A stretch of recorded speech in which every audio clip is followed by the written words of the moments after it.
गोडिवा ने बाहर आकर अपना लिबास उतारा और घोड़े की पुश्त पर सवार होकर बाजार का रुख किया।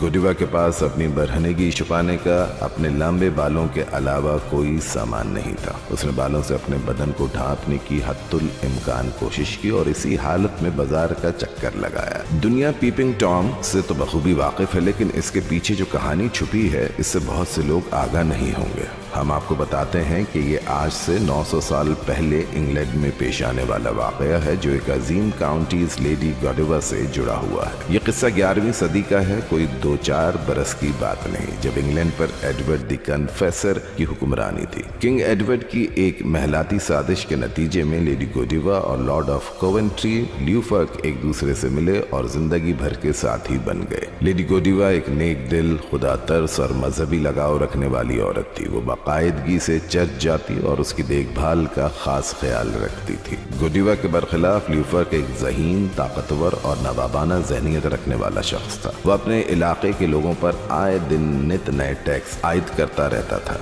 जिनसे बदहाली का शिकार अवाम अपने दुख, तकलीफ और परेशानियों का इजहार गोडिवा से करते रहते थे। ल्यूफर्क ने एक बार अवाम पर एक बड़े टैक्स का बोझ डाल दिया जो उनकी पहुंच से बाहर था। अवाम ने अपनी मुसीबतों की दास्तान गोडिवा को सुनाकर इस टैक्स को खत्म कराने की अपील की। गोडिवा उनकी मुश्किलात देखकर लॉर्ड से टैक्स खत्म कराने का वादा करने पर मजबूर हो गई। उसने लॉर्ड को अवाम की परेशानियों और तकालीफ से आगाह किया और नया टैक्स खत्म करने पर जोर दिया, लेकिन उसने इनकार कर दिया।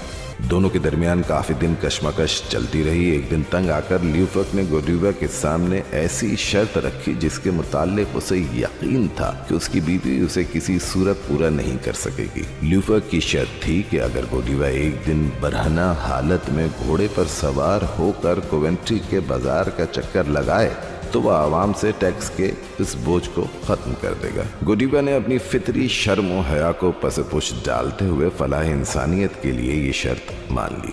उसने कोवेंट्री के बाजार में ऐलान कराया कि एक दिन तमाम लोग अपने घरों में रहें और कोई खिड़की या दरवाजे से बाहर झांकने की कोशिश ना करे।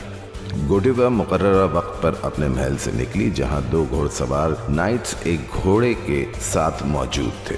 गोडिवा ने बाहर आकर अपना लिबास उतारा और घोड़े की पुश्त पर सवार होकर बाजार का रुख किया।